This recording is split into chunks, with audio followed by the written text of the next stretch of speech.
So I started playing for the Texas Rangers in 2002. That was the first team that drafted me. And in '07, I developed kind of a stiff back, and one morning I didn't stretch well enough, and I ended up herniating my disc. Had a herniation on the side, on the left side between L4 L5, and it made me walk all hunched over. My shoulders and my hips didn't line up correctly. It was actually really gross to look at myself in the mirror, because I was like, my hips were here and my shoulders were like here, and oh my god.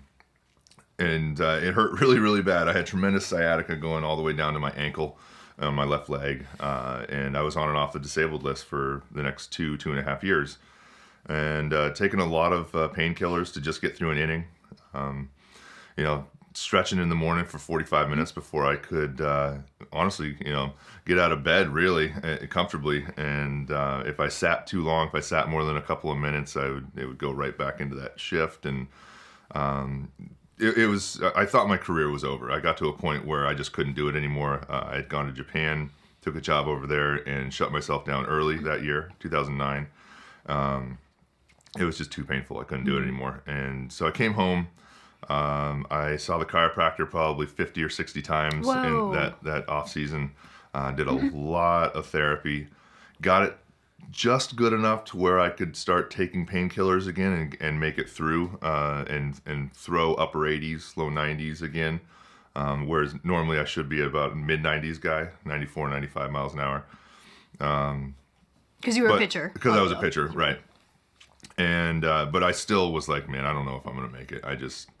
It was gritting my teeth every single day and getting 2 or 3 hours of sleep a night, and Wow. and it was really affecting my game. And I was honestly worried I was going to be able to wasn't going to be able to hold my kids when I got older, because it was that kind of painful. I wouldn't have the strength to stand up and hold my kids because of my back. And doctors wanted to either fuse my spine or solder off my nerve. And solder off that sciatic nerve so that I just didn't feel what was happening. I could go out there and just wrench on it and make it worse and worse. And then, by the way, the nerve grows back in about 9 to 12 months. And so Is that something that a lot of athletes do? It's not that uncommon, actually. And they are concerned about getting you, one more year of playing time. They're really not concerned about the longevity of your life and the quality of your life after you're playing. And so, I took that into consideration. I had heard some horror stories about having your spine fused or having your nerves soldered off, and I just, I was like, no, I'm not going to do that. I'll just keep pushing forward and gritting my teeth. And I literally just hearing these things, I'm like, yeah, I can feel it.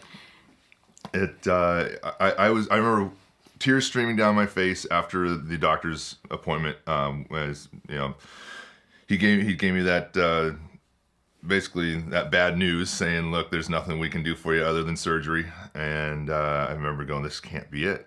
Come on, universe. Come on, God. This can't be it." And honestly, 2.5, 3 months later, I was introduced to the Electro Equiscope. And in my first treatment, 45 minutes, non-invasive, just sat there. They put these little metal pads on me with a little bit of electrolyte gel to conduct the frequency through my skin. And it just sat there, just like I am right now. And 30, 45 minutes later, I stood up and I was standing up straighter.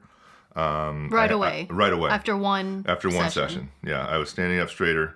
And I had more range of motion. I could get closer to touching my toes.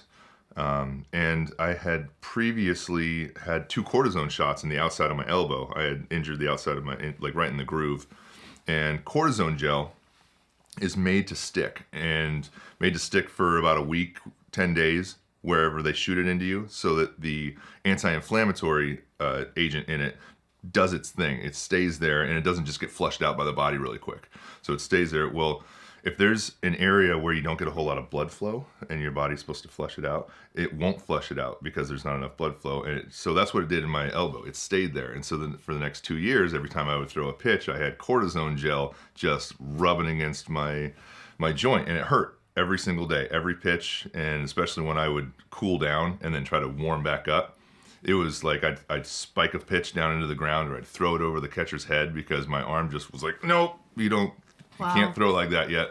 And it'd take me a few, and In 30 minutes, it had taken that cortisone gel and made my cells detoxify and push it out of my skin, made 2 zits on my elbow, and oxidized a lump of old cortisone that had been sitting in my elbow on the pad. It was probably about a millimeter off the pad, and my elbow never hurt again. So it just essentially pushed it out? Yeah, it gave my cells the right information to tell them, hey, this doesn't belong here. Let's push this out of your body. And so the detoxification factor of this device it's off the charts. How did you hear about this device? A mutual friend of mine and the distributor was in spring training out in Phoenix, and I was playing for the Brewers at the time in spring training, and he knew my back and my elbow were really bad, and this guy was treating with the Equiscope. He was treating another MLB guy for his shoulder injuries, and my friend Dave Austin, he said, hey man, I know you got bad back, bad elbow. This guy, he's got an amazing machine. He said he'd give you a free treatment. And I mean, I had tried everything over the last, and this is at the big league level that I've tried everything, you know, where guys have millions and millions of dollars, you know, invested in them, and they should have the greatest care. So I had, you know, ultrasounds and stim units and Hivamats and lasers and you name it, you know, and physical manipulation and scraping and cupping and needling and oh my God. I mean, yeah, all of it over 2.5 years, and none of it. You put it all together, it doesn't hold a candle to what this thing does. Like, and so why not? Yeah. So, anyways, this guy said, "Hey, he'll give you a free treatment," and I said, "I'll try anything for free right now." And went over there, and sure enough, first treatment got me over a huge hump, and took away my pain in my elbow, and my velocity went from low 90s, 90, 91, back up to about 94 in almost overnight, in about 48 hours. Because my arm was able to flow freely again and fire at its, you know, optimal rate, and then my hips and my glutes were able to fire again because it loosened up my muscles. It got my herniation to basically dissipate a little bit. Got 60% of my sciatica gone, so I was just able to push it harder now. And I went on to have statistically my best year in the big leagues. So what did you think when you have one session of this and it's better than anything else that you've tried? I mean, I was blown. Well, immediately I was like, I have to own this. I absolutely have to own this. And because, you know, A, it did what it did, and it blew my mind. And then B, I did need some more treatments. I needed for my herniation to go away and my sciatica to go completely away, I probably needed about another 10 treatments. And so I bought it. I played my season. Went down in November of 2010 down to San Diego and bought a device, and took a 4-day course how to use it, and went home and, you know, healed myself. I would hook myself up with the pads. So this is something you can do to yourself. It is. There's some procedures, some protocols that you need a technician, and a skilled, trained technician is definitely very, very important, and one of the things that has partly been lacking in a lot of this industry is they'll sell these devices to people and they don't train them properly, and that's one of the things that Cody and I are setting our company up around, is our training and education, so that when somebody buys a device and they go home with it, they don't get home and go, I don't really know how to use this, and then it winds up in a closet helping no one. And that's been a big problem in this industry. And so one of our aims is to change that. And but yeah, you can use it on yourself. You can it's got little probes and pads that you set up on yourself, and you can either tape them on or use it like so. There's a couple little probes with metal tips, and you'd put a little bit of gel at the end of it. And if your knee was hurting, you'd work multiple different points of your knee, getting the frequency to run through all the tendons and ligaments and cartilage, and stimulating those cells to detoxify and kind of give them a little jump start, because you got to think of yourself as a super capacitor with a ton of little batteries in it, and all those little cells are your batteries, because a cell will hold energy, and the immune system is dependent on the body's ability to hold energy. And that's why, you know, you say, I woke up today, I was just really low on energy. You know, it's literally, you know, electromagnetic energy that you are low on. And It tells the cells to wake up. It gets stimulation on the cell membrane to open up these little ion channels, and these ion channels regulate input and output of toxins and nutrients. And so when you stimulate them, they start expelling the toxins super rapidly, bringing in nutrients, and beginning to repair themselves. So we're not masking your pain, and we're not putting a so-called Band-Aid on it. We're Like actually, a lot of drugs. Like a lot of drugs, do. exactly. We are actually facilitating healing within your body. So it's a lasting effect. It's not just, I'm going to feel good for a few days. This is getting your body back to homeostasis. And how does it do that exactly? Well, it does it with artificial intelligence. The device Here we go. is It's happening. the device is very unique because it has artificial intelligence in it. It has a two-way modality, so it gives biofeedback and lets the practitioner know where to treat and where the points of conductivity, where the points of most impedance or the best energy flow are, and then with algorithms and Like programming? like programming, yeah. It will send a frequency into your cells and check around, scanning, seeking your pathology, your tissue at the cellular level, and looking for cells that are resonating at homeostasis as they should, and all of their little processes are going perfectly, and the dielectric on the cell membrane is perfect, and input output's all great. Or a cell that's been bogged down by toxins, infection, that's been injured, and it's actually looking for those.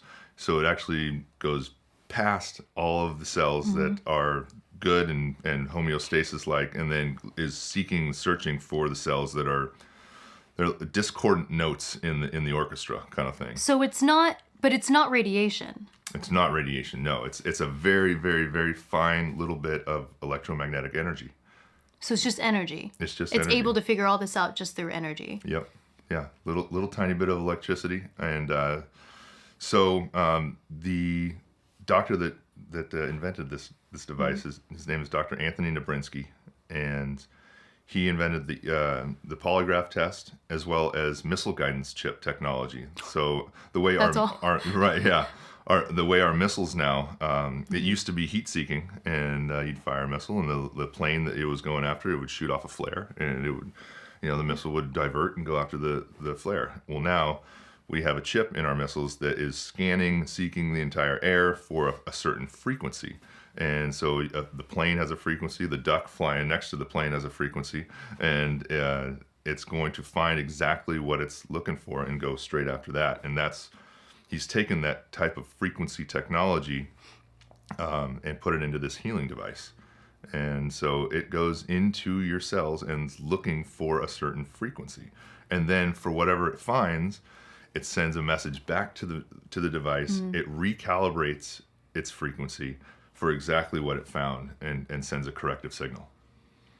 And the intelligence is just that good that it knows what to do with that. Yeah, and it's doing That's it insane. And it's doing it 100 times a second. And so it's constantly going back and forth, reading, adjusting, and it works. That's part of the reason why it works so much faster than anything else out there. And there's a lot. Even though it's a growing world of energy medicine and electromedicine and light therapy and sound wave therapy, and people are getting positive results from a number of these things, and they're documenting it.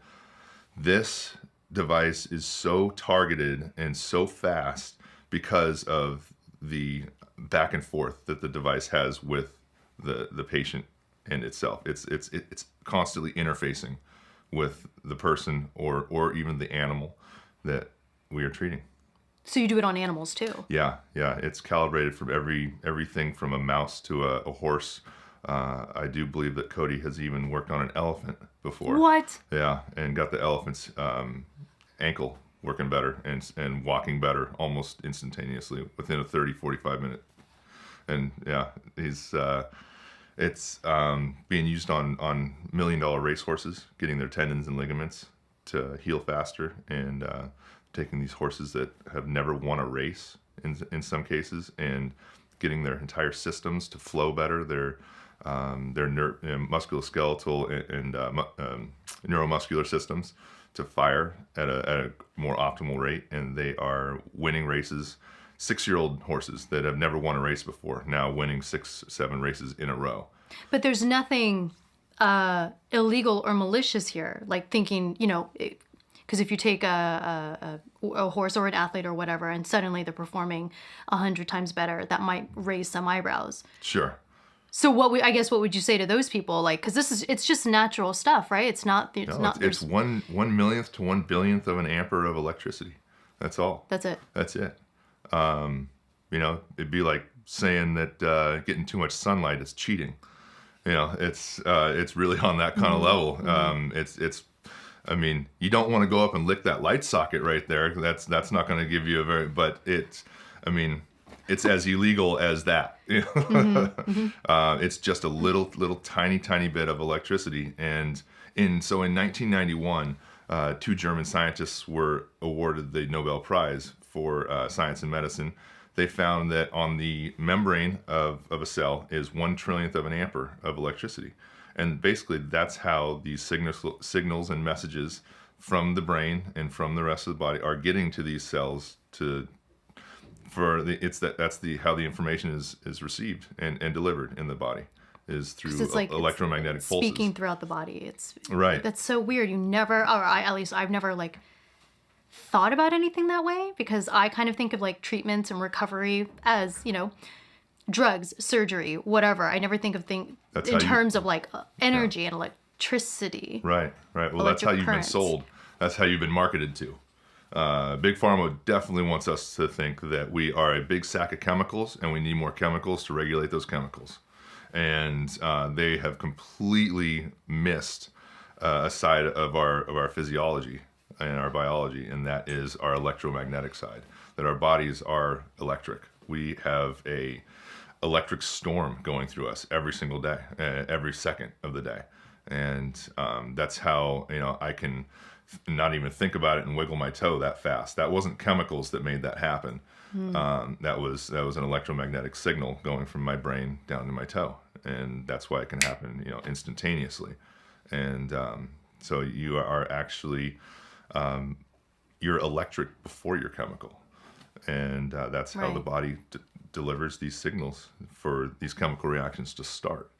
And that's kind of the basis of what this technology is doing, is getting your cells, getting your body to get that right electromagnetic signal. It's actually mimicking what our brain would be telling our cell, but it's mimicking it at more consistently and at a little bit higher level, so that the cell kind of goes into a hyperdrive mode, if you will, on the healing factor. It starts to produce up to 500% more ATP. And ATP is what comes out of the mitochondria. The mitochondria produces ATP. And if anybody remembers biology, nope. The Sure mitochondria is the powerhouse of the cell. And the ATP is the energy for the cell. And so it produces this energy, it produces up to 500% more. And so that means the cell can now start, it's like a little factory. And you have so much going on in each little tiny cell, and then you have trillions of them. It's really pretty mind-blowing about how much activity is going on in your body at this very moment. And so you get the right frequency to the cell. It goes, oh yeah, I should start doing this. And it does it, and it starts to replicate healthy cells now, and starts to repair itself, and and you're not masking. You're actually facilitating health. Can you tell me about some of the people that you've used this on? Maybe some success stories, any failure stories? You know what? I'd say maybe 0.5%, 1/2 to maybe 2% of all the people that we treat and do sessions on have a zero effect. That's it. That's it. Yeah. Everyone else is successful. Everyone else is successful. Yeah. You're saying there's a 98 to 99.5% success rate with Yeah. this. Yeah. From what my brother and I have experienced, yeah, and in some other studies will say in the 90 percentile, but when you compare that to like efficacy of new drugs or efficacy of surgeries, success rates, I mean, sometimes some of these drugs they have an efficacy rate of like 30%, for them to get approved, and so I mean. And then you have to take 2 or 3 more pills to Yeah. regulate what that pill's doing to Yeah, you yeah, because yeah. that pill does And the side effects. and all the side effects. Are there any side effects to this? No, there's zero side No effects. side effects. No side effects. The only thing that we ever we won't treat somebody if they have if they're pregnant. That's pretty Why? much across the board. There's just you don't want to take the chance of anything. Like, who wants to be the pregnant woman to test it to see if it'll work? Right. Yeah, that too. But I mean, across the board with medical devices or drugs, it's like no pacemakers and no pregnant women. Why no pacemakers? The electrical signal may disrupt the electrical signal being put out by the pacemaker. Does that also mean for other like metals that might be in the body? No, other metals, it's fine. Yeah, it's just fine. Yeah. And there actually have been people with pacemakers that have been treated by the device. They just have to get basically their doctor's consent that they can be treated by this device. And generally the doctor will say yes because it's such a low amperage, because it's millionth to billionth of an ampere, and it's not going to disrupt the signal that the pacemaker is putting out. Hey everyone, thanks so much for watching the episode. If you're interested in contributing to the conversation and supporting the show, there's 2 easy things you can do. 1, click subscribe, and 2, visit our Patreon page where you get exclusive access to the Exploring Minds community.